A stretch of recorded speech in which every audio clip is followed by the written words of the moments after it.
अस्सलामुअलैकुम, आप देख रहे हैं समा। मैं हूं फवाद ज़ैदी और मैं हूं सबा शेख। बुलेटिन में कहेंगे खुशामदीद। आगाज में आपको बताएंगे कि हुकूमत ने हॉर्स ट्रेडिंग के खिलाफ सदारती रेफरेंस दायर करने का फैसला कर लिया।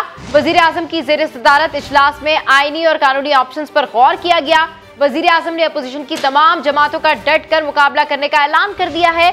वजीर आजम इमरान खान कहते हैं ये लोग -1 चाहते हैं, ऐसा किसी सूरत नहीं हो सकता। तफसीलात जान लेते हैं। समा के नुमाइंदा खुसूसी अब्बास शब्बीर हमारे साथ मौजूद हैं। अब्बास शब्बीर, ताज़ा तरीन डेवलपमेंट है ये, इससे मुताल्लिक आगाह कीजिए। देखिए, आज की जो सियासी कमेटी की मीटिंग थी बनी गाला में, उसमें अहम फैसले किए गए हैं। सबसे अहम फैसला आईनी और कानूनी ऑप्शंस के हवाले से जो सामने आया है, उसमें हुकूमत ने हॉर्स ट्रेडिंग के खिलाफ सदारती रेफरेंस लाने का फैसला किया है। सदारती रेफरेंस सुप्रीम कोर्ट के 2018 के फैसले की रोशनी में लाया जाएगा।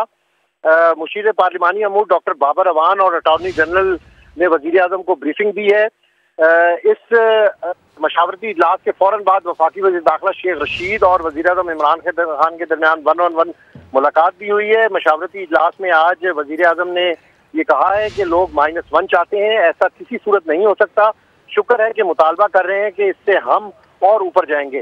साथ साथ इससे पहले फवाद चौधरी साहब ने भी एक ट्वीट किया था जिसमें उन्होंने ये कहा था कि हुकूमत ने आर्टिकल 63A की तशरीह के लिए सुप्रीम कोर्ट में आर्टिकल 186 के तहत रेफरेंस फाइल करने का फैसला किया और इसमें सुप्रीम कोर्ट से राय मांगी जाएगी कि जब एक पार्टी के मेंबरान वाज़े तौर पर हॉर्स ट्रेडिंग में मुलव्वस हों और पैसों के बदले वफादारियां तब्दील करें तो उनके वोट की कानूनी हैसियत क्या है।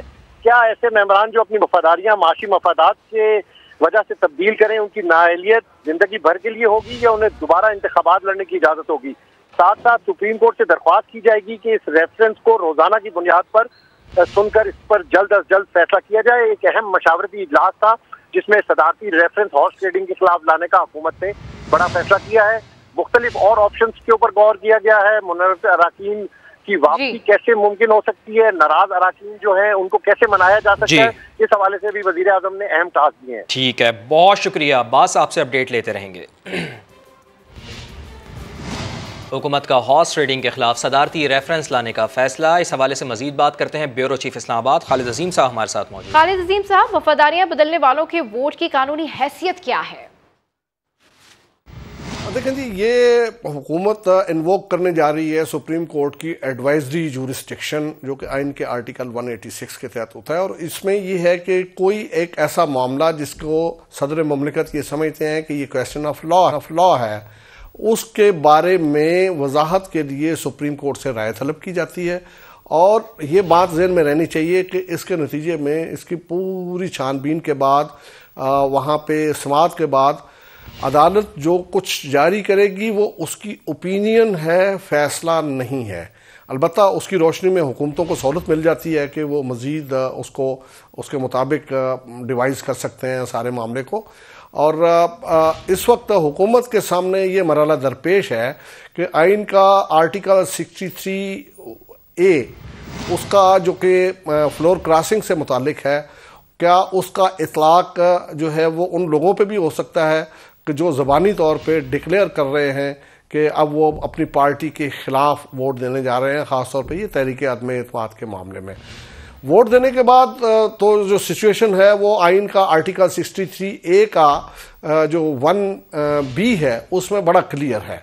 उसमें तो बहुत वाज़ेह है कि अगर वो आदम एतमाद के मामले में या वज़ीर आज़म के इलेक्शन के मामले में, और अगर सूबाई मामला हो तो फिर वज़ीर आला के हवाले से अगर वो अपनी पार्टी लाइन की खिलाफ वर्जी करते हैं तो वो नाअहल करार पाएंगे, उनके लिए उनकी नाअहली के लिए प्रोसीडिंग हो सकती है। लेकिन जो 63(1) है उसमें ये है कि अगर कोई शख्स जो है वो मेंबर है कौमी असम्बली का या सूबाई असम्बली का, जिस तरह से भी है, और वो या तो अपनी जो पार्टी है उससे इस्तीफ़ा दे देता है और या फिर वो किसी और पार्लिमानी पार्टी को ज्वाइन करता है, तो उस सूरत में वो नाअहली की जद में आता है, डिसीट होने की जद में आता है। अब उसमें ये चाह ये रहे हैं, हुकूमत ये चाह रही है कि ऐसे लोग जो बाज़ाब्ता तौर पे ऐलान कर रहे हैं, क्या वो अब वोट डालने के मजाज रहेंगे, क्योंकि वोट डालने का मामला जो है वो उसमें कहीं रुकावट की सूरत हाल नहीं। और फिर उसके में और जो इम्पोर्टेंट चीज़ है वो ये है कि क्या स्पीकर उनको वोट डालने से रोक सकता है। तो स्पीकर का जो इख्तियार इसमें टोटल दिया हुआ है वो यही है कि अगर कोई शख्स खिलाफ वर्जी का मुर्तकिब होता है तो पार्टी का जो लीडर है वो शोकाज नोटिस देने के बाद इस चीज़ को डिक्लेयर करेगा, रेफरेंस भेज देगा स्पीकर के पास कि जनाब ये शख्स जो है इसने ये आइन के आर्टिकल 63A की जद में आता है, लिहाजा आप इलेक्शन कमीशन को इसका रेफरेंस भिजवा दें। ठीक है, अपडेट करने के लिए शुक्रिया। तो ये अहम मामला है। आपको बताएं कि हुकूमत ने हॉर्स ट्रेडिंग के खिलाफ सदारती रेफरेंस दायर करने का फैसला कर लिया है। वजीर आजम की ज़ेर सदारत इजलास में आइनी और कानूनी ऑप्शंस पर गौर किया गया है। वजीर आजम ने अपोजिशन की तमाम जमातों का डटकर मुकाबला करने का ऐलान भी कर दिया है, जबकि वजीर आजम इमरान खान ये कहते हैं कि ये लोग -1 चाहते हैं, ऐसा किसी सूरत नहीं हो सकता। कानूनी माहिर शाइख उस्मानी कहते हैं कि जब तक अरकान का मौक़िफ़ यह है कि वोट ज़मीर के मुताबिक दे रहे हैं, उनके खिलाफ 63A की कार्रवाई नहीं हो सकती। इसके लिए साबित करना होगा कि ऐसे अरकान ने किसी पार्टी उसूल की खिलाफ वर्जी की हो। देखिए, पहली बात तो ये है कि देखना ये है कि वफादारी उन्होंने बदली है कि नहीं बदली है। अभी तक तो मेरे ख्याल में मैंने तो कोई ऐसी बात नहीं देखी। उन्होंने सिर्फ यही कहा है कि हम वोट डालेंगे अपनी कॉन्शियंस के मुताबिक। उन्होंने तो ये कहा है, उन्होंने ये नहीं कहा है कि हमने वफादारी बदल दी। उन्होंने ये भी नहीं कहा कि हमने PTI छोड़ दी है। तो वफादारी बदलने का तो यहाँ सवाल नहीं पैदा होता। कोई ऐसा मौका आया नहीं ना कि जहाँ पे कि जो पार्टी का लीडर है वो उसको नोटिस दे सके कि भाई आपने पार्टी के जो पॉइंट ऑफ व्यू था उसके खिलाफ काम किया है। अभी तक तो कोई ऐसा इंसिडेंट आया नहीं है। वो अगर आए इंसिडेंट तो उसके बाद फिर वो 63A की कार्रवाई शुरू हो सकती है। अगर इन्होंने जाके वोट अपनी पार्टी के डायरेक्शन से खिलाफ दिया, उस सूरत में उसके फौरन बाद जो पार्टी का चेयरमैन है वो उनको नोटिस दे सकता है और नोटिस दे करके फिर वो फॉरवर्ड कर दिया जाएगा चीफ इलेक्शन कमिश्नर के पास। चीफ इलेक्शन कमिश्नर फिर उसको 30 दिन के अंदर अंदर उसको फैसला करके वो फिर उसको कह देगा कि आप मेंबर नहीं है पार्लियामेंट के। उसके बाद भी उसको ये हक हासिल होता है कि वो सुप्रीम कोर्ट में उसके डिसीजन के खिलाफ जा सके। उनकी जो बाकी मियाद है मेंबरशिप की वो खत्म हो जाएगी, यानी वो मेंबर नहीं रहेंगे पार्लियामेंट के। हयात की तो बात नहीं है इसके अंदर। वज़ीर दाखिला कहते हैं कि सिंध में गवर्नर राज पर कोई फैसला नहीं हो सका। सिंध हाउस को स्टॉक एक्सचेंज बना दिया गया। कराची स्टॉक एक्सचेंज नीचे और सिंध हाउस की ऊपर चली गई है। मुनहरिफ अरकान वापस आ जाएं ताकि आपको रीपेंट कर दें। कहते हैं कि हमें सिंध हाउस में दहशत गर्दी करने की क्या ज़रूरत है, आपको डिस्टर्ब नहीं करेंगे। इमरान खान फैसला कुन लड़ाई लड़ेंगे, चोरों के ताबूत में आखिरी कील ठोकेंगे। इमरजेंसी और गवर्नर राज सिंध में लगाने का हामी था। आज मैंने समरी प्राइम मिनिस्टर साहब को पेश की, लेकिन उस पर कोई फैसला नहीं हो सका अभी बड़े। और मुझे ऐसा दिखाई दे रहा है कि हालात जो हैं, जितने 1-2 रोज़ पहले तलखी पे पहुंच गए थे, वो कुछ बेहतरी की तरफ आ रहे हैं। हालात ऐसे नहीं हैं कि इस मुल्क में किसी सियासी तसादम की गुंजाइश हो। अदम अतमाद आपका आईनी हक है, आप आएँ अपना वोट कास्ट करें। मैं आपको यकीन दिलाता हूँ बतौर वज़ीर दाखिला कि किसी शख्स के लिए कोई सिक्योरिटी का मसला नहीं होगा। वजारत दाखिला आपको ये श्योरिटी देती है कि हम सिंध हाउस में दाखिल नहीं होंगे। शेख रशीद इमरान खान के साथ चट्टान की तरह खड़ा है और जो बिकने और बकने वाले लोग हैं वो भी वापस आ जाएं।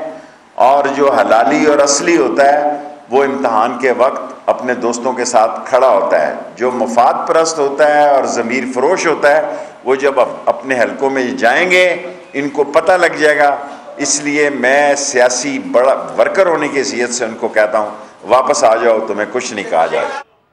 जिक्र करते हैं हुकूमत को पेश आने वाली नई मुश्किल का। क्या प्राइम मिनिस्टर इमरान खान ने अक्सरियत खो दी है? अपोजिशन की सेफ कस्टडी में मौजूद PTI के 9 अरकान समा सामने ले आया। नूर आलम खान, रमेश कुमार, राजा रियाज, वजीहा कमर समेत दीगर अरकान ने senior anchor person Nadeem Malik के साथ गुफ्तगू में नोटों की बोरियों का इल्जाम मुस्तरद कर दिया। राजा रियाज ने दावा किया 2 दर्जन अरकान हमारे साथ हैं। रमेश कुमार बोले OIC इजलास के बाद 3 वफाकी वजीर भी हमारे साथ आ जाएंगे।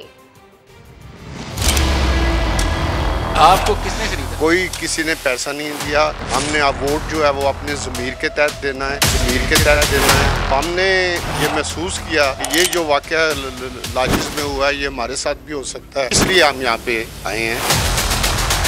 कितने एमएनएज़ आपके साथ हैं? 2 दर्जन के करीब पीटीआई के लोग जो हैं वो हैं। पार्लिमानी पार्टी की मीटिंग में हुकूमत को चैलेंज करता हूँ कि वो पार्लिमानी पार्टी की मीटिंग बुलाएं। अगर इतने लोग कम ना हो तो मैं जिम्मेदार हूँ।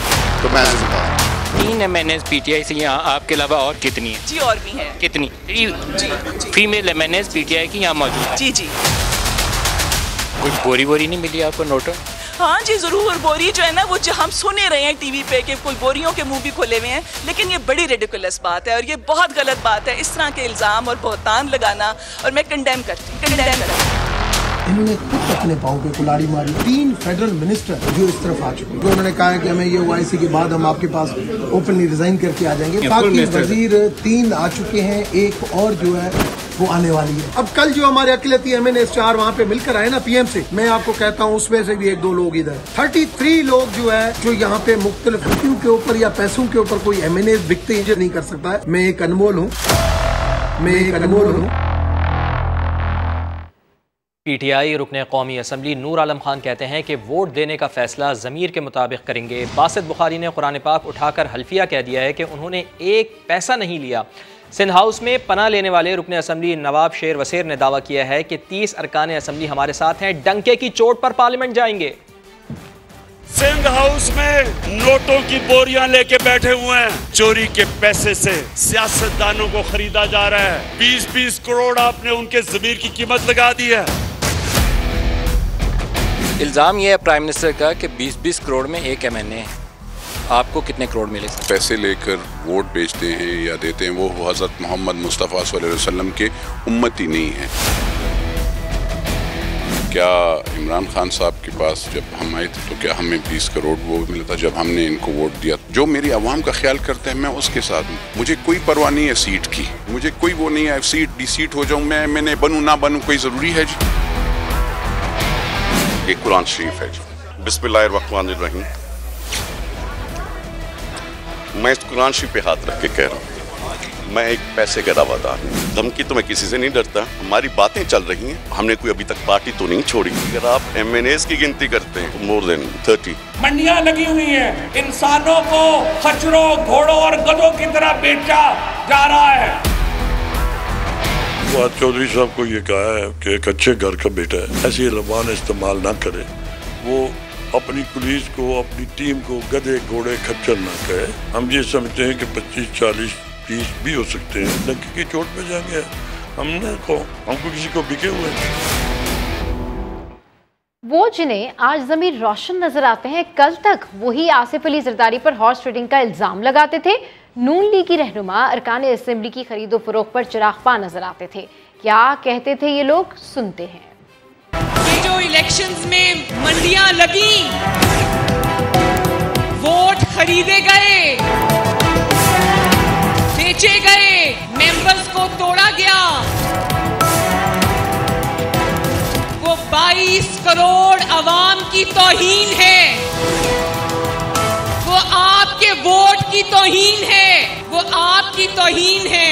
लेकिन बदकिस्मती से मेरे भाइयों बहनों, यहाँ अवाम की तौहीन का नोटिस नहीं होता। जमहूरियत की आस्तीन में जितने भी सांप छुपे हुए थे सब आहिस्ता आहिस्ता करके बाहर आ गए। मैं समझता हूँ कि ये बदकिस्मती है कि इस मुल्क में आसिफ अली जरदारी जैसे पॉलिटिशियन है। घटिया तरीन उन्होंने बलूचिस्तान के अंदर एक मिसाल कायम की कि उसने PMLN के पार्लियामेंटेरियन जो थे हमारे, उनको पैसों के जरिए खरीदा, उनकी बोली लगाई। वो ठीक कहते हैं जी कि जितना पैसा वो इस्तेमाल करते हैं घूमते फिराने में, इतना तो पैसा किसी के पास है नहीं। ये तो सारे महल का एक दरवाज़ा बिके तो एक हुकूमत हो जाती है। अभी तो पूरा सारे महल कायम है। इस वक्त इस्टेब्लिशमेंट न्यूट्रल है, हमें नजर भी आ रहा है। सरबराह PTM मौलाना फजल रहमान की प्रोग्राम नदीम मलिक लाइव में गुफ्तगू। कहा अपोजिशन के पास मतलूबा तादाद से 30 नंबर ज्यादा हैं। अदम एतमाद के हक में 182 से 190 वोट पड़ सकते हैं। चौधरी परवेज साहब उसमें शामिल थे। वो कहते हैं कि दूरियां उस वक्त पैदा होनी शुरू हुई जब DGI की तैनाती के ऊपर कुछ मिसअंडरस्टैंडिंग्स आई और वो सेम पेज फिर खत्म होना शुरू हो गया। आपकी बात पूरी तरह समझा नहीं। इस्टेब्लिशमेंट का भी क्या रोल? मैं अगर बात करूंगा 25 जुलाई 2018 की, उस पर हमने कभी कोई ढका छुपा मौक़िफ़ नहीं दिया। सरेआम कहा कि इसका जिम्मेदार कौन है। लेकिन आज अगर गैर जानिबदारी का मुजाहरा कर रहे हैं और हमें नजर भी आ रहा है, यही तो हमारा उनसे डिमांड था। वो अगर कर रहे हैं तो हम क्यों रुकावट बनेंगे? हम तो वेलकम करेंगे इस बात को। सियासी लोग इस वक्त अपने फैसले कर रहे हैं, कोई प्रेशर अब किसी के ऊपर नहीं। अगर मेंबरान पार्लियामेंट गैर महफूज हो जाते हैं तो फिर हमारा फर्ज बनता है कि हम उनको तहफ़्फ़ुज़ देने के लिए उसको काउंटर करें। हमारे जितने भी कारकुन थे वो अलर्ट तो थे, लेकिन अब हमने उनको बुला लिया है। लोगों को अपील की है कि वो 25 की शाम तक इस्लामाबाद में दाखिल हो जाए। तो उस वक्त तक रहेंगे जब तक वोट पोल नहीं हो जाता। आपका जमे गफीर उधर से PTI का जमे गफीर, तो टकराव तो होगा। उसकी जिम्मेदार तो फिर हुकूमत है कि उससे धमकियाँ क्यों दी? जबरदस्ती से अपने अरकान को रोकें तो फिर आप क्या करें? हम भी तो आखिर यहाँ पर मौजूद होंगे ना। फिर तो टकराव है ना। तो टकराव होता है तो होने दो जी, फिर तो होगा। तैयार है इस काम के? तैयार है। जन्नत तलवारों के साए तले है, फिर हमें डट जाना भी आता है। हमें सिर्फ 10 वोटों की जरूरत है। हमारे पास शायद इस वक्त 30 से ज्यादा वोट है। जो आपका कैंप है उसको कितने वोट पड़ने चाहिए? उसके 182 से लेकर 190 तक। हॉर्स ट्रेडिंग तो हुकूमत करती है जिसके पास वसाइल होते हैं। सेनेट इंतखाबात उसकी ताज़ा मिसाल है। हमजा शहबाज कहते हैं इमरान खान के दिन गिने जा चुके, दिन में तारे नजर आएंगे। मुनहरिफ अरकान की तादाद 2 दर्जन से ज्यादा है। खबरदार कर दिया कि क्या इमरान खान का गैर कानूनी हुक्म मानने वालों को कटहरे में लाया जाएगा? ये एक ढोंगी है, झूठा है, ये अपना ज़हनी तवाज़ुन खो बैठा है, ये दोगला आदमी है।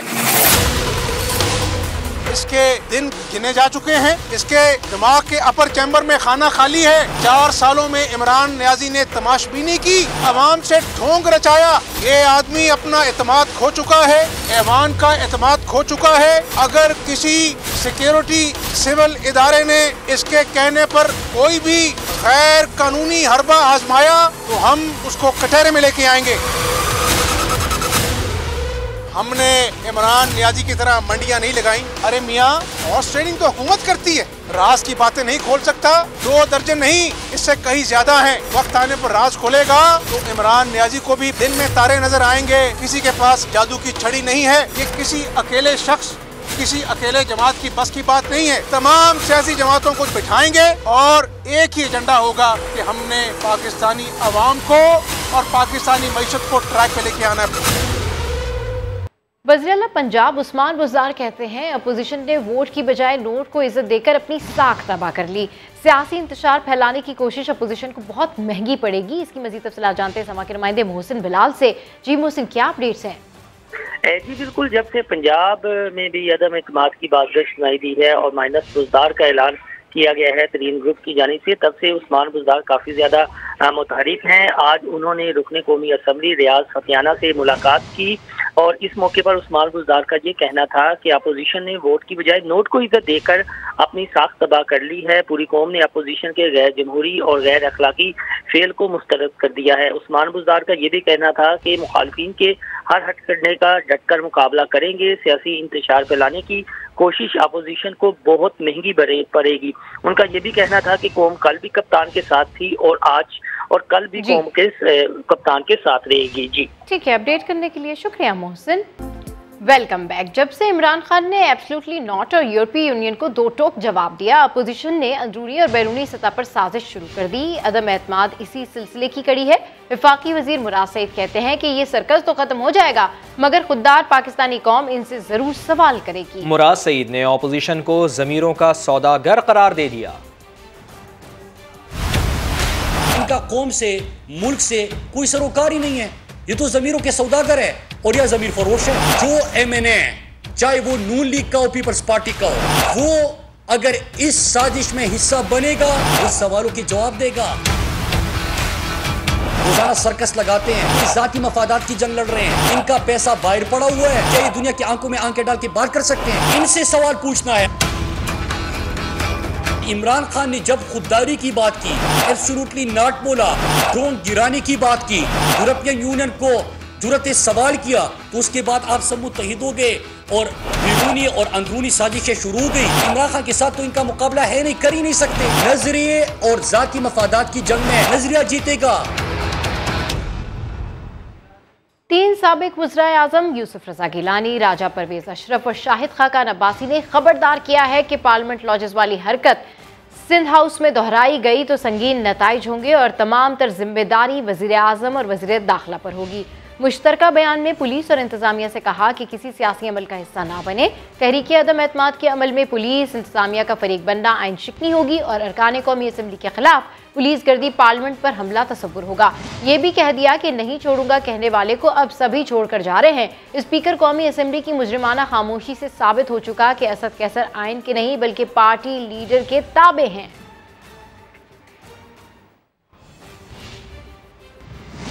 अपोजिशन जमातों ने स्पीकर के नाम लिखा खत सेक्रेटरी कौमी असम्बली को दे दिया है, जिसमें लिखा गया है कि रूल्स के तहत सेक्रेटरी को अदम एतमाद की करारदाद का नोटिस अरकान में तकसीम करना था, जो नहीं किया गया। मज़ीद जान लेते हैं समग्र नुमाइंदे उस्मान खान हमारे साथ मौजूद हैं। जी उस्मान खान, बताइए। जी बिल्कुल, अपोजिशन रहनुमा आयात सादिक, नवीद कमर और शाहिद अख्तर अली जो है वो स्पीकर चैम्बर उनसे मुलाकात के लिए गए, लेकिन वहाँ पर आज भी मुलाकात ना हो सकी और ये बताया गया कि वो बन्नी गाला गए हुए हैं, जिस पर सेक्रेटरी कौमी असम्बली से मुलाकात करके अपोजिशन रहनुमाओं ने एक खत जो है वो स्पीकर के हवाले उनके नाम से किया है और इसमें कहा गया कि 8 मार्च को वज़ीर आज़म को अदम एतमाद की करारदाद जमा कराई गई थी। रूल्स का तकाजा है कि सेक्रेटरी कौमी असम्बली मेंबरान के दरमियान अदम एतमाद की करारदाद का नोटिस तकसीम करते हैं। अभी तक करारदाद का नोटिस नहीं किया गया है और नोटिस तकसीम के एक दिन बाद इजलास के एजेंडे पर तहरीकी अदम एतमाद मौजूद होती है और फौरी तौर पर तहरीकी अदम एतमाद की करारदाद का नोटिस अरकान में तकसीम किया जाए। और ये खत सेक्रेटरी के हवाले करने के बाद जो मीडिया से बातचीत की है उसमें उनका कहना था कि सेक्रेटरी कौमी असम्बली को कहा गया है कि अगर मुकर्रर वक्त पर इजलास ना बुलाया गया तो यह आइन की खिलाफ वर्जी होगी। स्पीकर हमारे लिए काबिल एहतराम है, ऐसा कुछ ना करें जिससे आर्टिकल 6 की कार्रवाई लगे और ये हमारे लिए मुनासिब नहीं होगा। बहुत शुक्रिया आपका उस्मान खान। सेनेट में वोट्स की खरीदो फरोख्त पर यूसुफ रज़ा गिलानी के खिलाफ नाअहली केस मंतकी अंजाम को पहुंचने लगा। यूसुफ रज़ा गिलानी और अली हैदर गिलानी के खिलाफ तमाम दरख्वास्त गुजारों के दलाल मुकम्मल हो गए। अली हैदर गिलानी ने वीडियो के मामले पर यू टर्न ले लिया। प्रेस कॉन्फ्रेंस में तस्लीम की गई वीडियो को इलेक्शन कमीशन में जाली करार दे दिया। इस्लामाबाद से रिपोर्ट कर रहे हैं जुल्करनैन इकबाल। सेनेट इंतखाबात में वोटों की खरीदो फरोख्त पर यूसुफ रज़ा गिलानी और अली हैदर गिलानी के खिलाफ नाअहली केस फैसला कुन मोड़ में दाखिल हो गया। दरखास्त गुजार अजहर सदीक ने बैरिस्टर अली जफर और आमिर अब्बास के दलाइल अपना लिए। यूसुफ रज़ा गिलानी और अली हैदर गिलानी के खिलाफ तमाम दरखास्त गुजारों के दलाइल मुकम्मल हो गए। अली हैदर गिलानी ने वोटों की खरीदो फरोख्त के हवाले से अपनी वायरल वीडियो से मुतालिक पैंतरा बदल लिया। वकील हसन मान ने कहा, जो वीडियोस दिखाई गई उनमें किसी की शक्ल नजर नहीं आ रही। ये वीडियो तो जांगलूस ड्रामे का सीन लगता है, इसमें सिर्फ 4 पेट ही नजर आ रहे हैं। यूसुफ रज़ा गिलानी के वकील ने एक बेहतरीन यू टर्न लिया कि वो जो वीडियो सामने आई थी दरअसल वो मेरी नहीं थी। मैंने जो प्रेस कॉन्फ्रेंस की थी 2 मार्च को पाकिस्तान की आवाम के सामने कहा था, हाँ मैं वो शख्स हूँ जिन्होंने इनको बताया कि वोट को ज़ाय करने का तरीक़ेकार क्या है। आज अपने ही उस बयान से मुनहरिफ हो गए। मेंबर बलोचिस्तान ने कहा, अली हैदर गिलानी ने वीडियो को प्रेस कॉन्फ्रेंस में तस्लीम किया था, उन्होंने तो अपने पेट की भी तरदीद नहीं की। वकील ने कहा, प्रेस कॉन्फ्रेंस में इस वीडियो का जिक्र ही नहीं था। वीडियो बनाने वाले अरकान आज तक पेश न हुए। वीडियो कब और कहां बनाई गई, सुप्रीम कोर्ट के मुताबिक इसका फॉरेंसिक भी नहीं कराया गया। अली हैदर गिलानी के वकील हसन मान ने भी अपने दलाइल मुकम्मल कर लिए। 31 मार्च को होने वाली आइंदा समाअत पर यूसुफ रज़ा गिलानी के वकील दलाइल देंगे, जिसके बाद मलिका बुखारी ने अपना जवाब देना है। वादिया तीरा में दहशत गर्दी के बाइस बेघर हो जाने वाले ख़ानदानों की 10 साल बाद अपने घरों को वापसी शुरू हो गई है। वादी में उनके इस्तकबाल के लिए ग्रैंड जरगा किया गया। Core commander Peshawar lieutenant general Faiz Hameed ने घरों को लौटने वालों का खैर मकदम किया। ISPR के मुताबिक ग्रैंड जरगे से खिताब में corps commander Peshawar lieutenant general Faiz Hameed ने इलाके में क़याम आम के लिए कबाइलियों की कुर्बानियों को सराहा। कहा, मुतासरीन की बहाली के लिए पाक फ़ौज हर मुमकिन मदद करेगी। ISPR के मुताबिक वादी में मजमूई तौर पर 15,691 ख़ानदानों के 1 लाख अफराद की बहाली हो गई। ग्रैंड जरगे में इलाका अमायदीन और मशरान ने इलाके में अमन और समाजी और इक़्तिसादी तरक्की के लिए पाक फ़ौज का शुक्रिया अदा किया।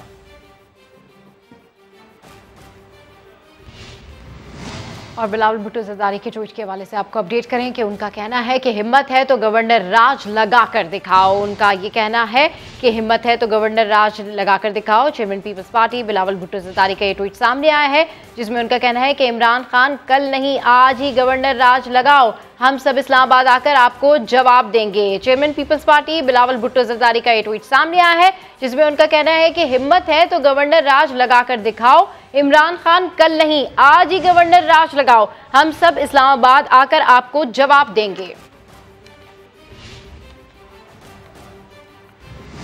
गवर्नर सिंध इमरान इस्माइल कराची में मीडिया से गुफ्तगू कर रहे हैं। मिल रहे हैं इनकी ज़मीर के मिल रहे पैसे, इनकी शक्ल पे नहीं मिल रहे पैसे, तो लिहाजा ये सारे काम वहाँ पे चल रहे हैं। इलेक्शन कमीशन को चाहिए कि वो इसका नोटिस ले।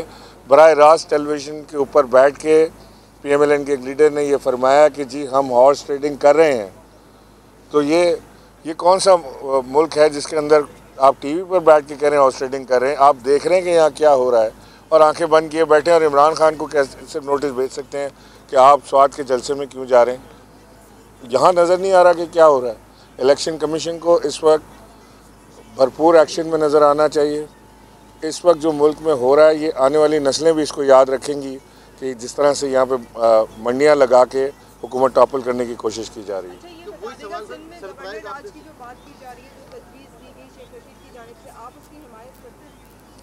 देखिए, मैं हिमायत करूँ या ना करूँ उससे कोई फ़र्क नहीं पड़ता। मैंने वो करना है जो वज़ीर-ए-आज़म इमरान खान ने कहना है। खान साहब ने कहना है कि ये गवर्नर राज लगाना है तो मैं 1 सेकंड के भी देरी नहीं लगाऊंगा उसमें। अगर वो समझते हैं कि नहीं लगाना है तो मैं ज़ाहिर है कि मैं मुझे कोई भी कहता रहे, मैंने कोई ऐसा काम नहीं करना। लेकिन आज तक वज़ीर-ए-आज़म ने मेरे से कोई बात डिस्कस नहीं की कि लगाना है कि नहीं लगाना है। कल मैं इस्लामाबाद ज़रूर जाऊँगा, वज़ीर-ए-आज़म से मुलाकात होगी। मुझे नहीं इल्म कि वो बात कहाँ तक पहुँची है, कहाँ तक नहीं पहुँची है, लेकिन ये ज़रूर है कि हमारी एक जो बड़ी इम्पोर्टेंट PTI के सीनियर लोगों की मीटिंग थी जिसको वज़ीर-ए-आज़म चेयर कर रहे थे, उसमें बहैसियत इंटीरियर मिनिस्टर शेख रशीद साहब ने ये वज़ीर-ए-आज़म को तजवीज़ दी है बाज़ाब्ता तौर पे कि सिंध में गवर्नर राज लगा दिया जाए। शुक्रिया। सरप्राइज़ ऐसा देंगे कि याद करेंगे, ऐसा सरप्राइज़ देंगे कि याद करेंगे। खान साहब जो कहेंगे वो करूंगा। अगर उन्होंने कहा कि गवर्नर राज लगाना है तो 1 सेकंड की भी देर नहीं करूंगा। गवर्नर सिंध इमरान इस्माइल मीडिया से गुफ्तगू कर रहे थे। Welcome back. कराची के इलाके गुलशन इकबाल में झोपड़ियों में आग लग गई, 5 बहन भाई झुलस कर जाँ बहक हो गए। अहमद रहमान खान की रिपोर्ट। कोई नहीं आया मेरे साथ, मेरे 5 बच्चे चले गए, मैं किस गाँव की। गम से निढाल ये माँ है इन 5 फूलों की जो उसकी आंखों के सामने झुलस कर मुरझा गए। अफसोसनाक वाकया गुलशन इकबाल ब्लॉक 19 के खाली प्लॉट पर कायम हक नवाज की झोपड़ी में पेश आया, जिसमें अचानक आग भड़क उठी और शिद्दत इख्तियार करते करते बराबर वाली झोपड़ी को भी लपेट में ले लिया। अंधेरी रात ने माँ को सिर्फ अपने 1 साल की बच्ची को बचाने का मौका मिला, लेकिन 12 साल की साइमा, 10 साला फरहान, 9 साला कामरान, 7 साला तैयबा और 4 साला जेबा आंखों के सामने शोलों की नजर हो गए। मैं निकालने की कोशिश की है, ये आग ऐसे गिर था, इसके ऊपर आग, फिर बच्चों में चढ़, फिर बच्चों तरफ रह गया, अंदर तरफ रह गया, 5 मेरे तरफ कोई नहीं। बाद में टैंकर वाले पास। झोपड़ी में जिस वक्त आग लगी, बच्चों का बाप मजदूरी पर था। भाई रात को 2 बजे, 2:15 बजे के टाइम आग लगी है। बच्चे मुझे सब सो रहे थे, मैं काम पे था। जब मैं काम पे था तो रात को 2:15 बजे के करीब मुझे कॉल आई है, कह रहे घर को आग लगी है, बच्चे सब जल गए हैं। 3 बेटी हैं मेरी, 2 बेटे हैं, ये जांबाक हो गए। कैसे लगी आग? अचानक आग लगी है, पता नहीं बच्चे सो रहे थे, कोई पता नहीं कैसे लगी। जिस जगह वाकया पेश आया वहाँ 100 से जायद झोपड़ियाँ मौजूद हैं। झोपड़ियों के मकीन कहते हैं फायर ब्रिगेड बर वक्त पहुँच जाती तो नुकसान से बचा जा सकता था। जैसे आग लगी ना, यहाँ ऊपर तक आ गई, फिर ये पानी का खड्डा भरा हुआ है ना, वहाँ से निकाल के डाला है, फिर बिल्कुल जो है ना खत्म हो गई थी आग, तो बाद में गाड़ी आई है। पुलिस ने शॉर्ट सर्किट को आग लगने की वजह करार दिया है, जबकि जांबहक होने वाले बच्चों की तदफीन डालमिया कब्रिस्तान में कर दी गई है। कैमरामैन शाहिद बलोच के साथ अहमद रहमान खान, समा, कराची। और मौसम बहार की मुनासबत से लाहौर को रंग बिरंगे फूलों से सजा दिया गया। आयशा अता की रिपोर्ट।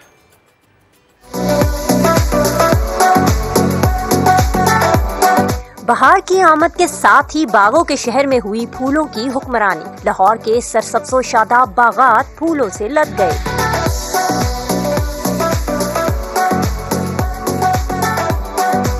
सिर्फ बागात ही नहीं, चौक चौराहों और शाहराहों पर भी खुशनुमा फूल अपनी रानाइयां बिखेर रहे हैं। रेड, वाइट, पिंक, मतलब कि सब कलर के हमने फ्लावर देखे और बहुत मजा आया हमें। ऐसे कलर्स भी देखे हैं फ्लावर्स में जो आज तक मैंने अपनी जिंदगी में नहीं देखे। फूल मोहब्बत और जिंदगी में रंग भरने की अलामत। यही वजह है बागात में इन्हें खूबसूरत परिंदों जबकि शाहराहों पर इन्हें गुलदस्तों की सूरत सजाया गया है। चार सौ बिखरे रंग बिरंगे फूल न सिर्फ आंखों को ठंडक पहुंचाने का बायस बनते हैं बल्कि इनकी भीनी भीनी खुशबू रूह को भी तरोताजा कर देती है। कैमरामैन उमर अजीम के साथ आयशा आता समा, लाहौर।